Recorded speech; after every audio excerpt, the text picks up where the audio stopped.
सलाम आदाब जोहार दोस्तों। झारखंड की इलेक्शन चरण सीमा पे और ऐसे में सियासी घमासान छिड़ चुके हैं। तो अब जानना ये बहुत ही दिलचस्प हो गया है कि आखिर कौन सी पार्टियां हैं जो इस इलेक्शन में अपना बढ़त दिखा रही है, कौन सी पार्टी है जो अपना दबदबा दिखा रही है, किस पार्टी की सरकार बनने की संभावना है, आखिर कौन कौन सी पार्टियां हैं जो इस मैदान में उतरी हैं, कितने सीटों पे इस इलेक्शन को लड़ा जाएगा, ये सब जानना बहुत ही रोचक बन गया है। आज इन्हीं सब विषयों पे चर्चा करेंगे इस वीडियो में। तो सबसे पहले बात करें कि झारखंड में आखिर कुल कितने सीटों पे इलेक्शन हो रही है। तो हम आपको बता दें कि झारखंड में टोटल 81 सीटों पे विधानसभा के चुनाव लड़ी जाएगी और इसमें से 47 इंडिया गठबंधन की सीटें और 32 एनडीए गठबंधन की सीटें और 2 निर्दलीय सीटें हैं। तो सबसे पहले बात करें दो मुख्य पार्टियों की। दोनों पार्टियां एक दूसरे को कोसने में लगी हुई हैं, आफरा तफरी का माहौल बन चुका है। इंडिया गठबंधन के अंदर कौन कौन सी पार्टियां हैं, एनडीए गठबंधन के अंदर कौन कौन सी पार्टियां हैं, ये जानने की इच्छा तो आपके दिल में हुआ ही होगा। तो हम बता दें कि इंडिया गठबंधन में मुख्यतः 4 पार्टियां शामिल हैं। पहली जेएमएम, दूसरी कांग्रेस, तीसरी सपा, चौथा राजद, जो कि झारखंड में 30 सीटों पर अकेले जेएमएम चुनाव लड़ेगी, 15 सीटों पे कांग्रेस चुनाव लड़ेगी, 1 सीट पे सपा चुनाव लड़ेगी और 1 सीट पे राजद चुनाव लड़ेगी। इस प्रकार से 47 सीटों पे इंडिया गठबंधन झारखंड में चुनाव लड़ेगी। वहीं एनडीए गठबंधन की बात करें तो एनडीए गठबंधन में मुख्यतः 5 पार्टियां शामिल है।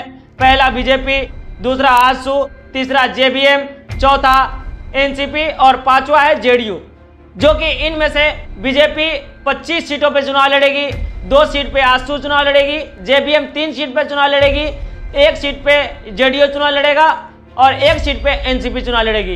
इस प्रकार से टोटल 32 सीटों पर एनडीए झारखंड में चुनाव लड़ रही है और 2 निर्दलीय सीटों को लेकर के टोटल 81 सीटों पर झारखंड में विधानसभा का चुनाव संपन्न किया जाएगा। कि सबसे पहले एनडीए की बात करें तो एनडीए ने 2014 में पूर्ण बहुमत से झारखंड में सरकार बनाई थी, लेकिन 2019 में अपना ओवर कॉन्फिडेंस के कारण उसने चुनाव इतनी बुरी तरह से हारा जिसका उसे अंदाजा भी नहीं था।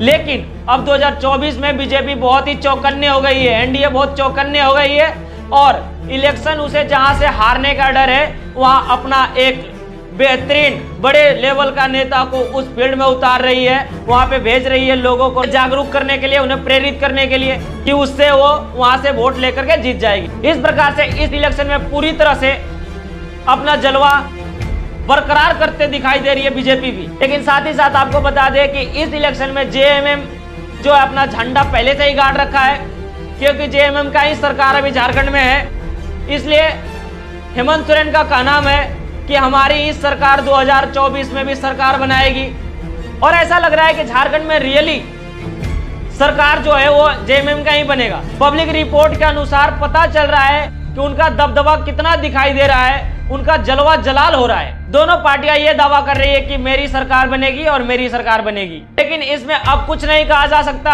अब तो आखिरी फैसला रिजल्ट पे है, रिजल्ट आने के बाद ही पता चलेगा कि किसकी सरकार झारखंड में बनेगी। लेकिन अभी दोनों ही पार्टियां बहुत ही अच्छी तरह से परफॉर्म कर रही है और दोनों पार्टियां लगी हुई हैं एक दूसरे को कोसने में और अपना बढ़त बनाने में। अब आपका दायित्व बनता है कि कौन सी सरकार झारखंड में आनी चाहिए, कौन सी सरकार की गठन करनी चाहिए, ये आपके ऊपर निर्भर करता है।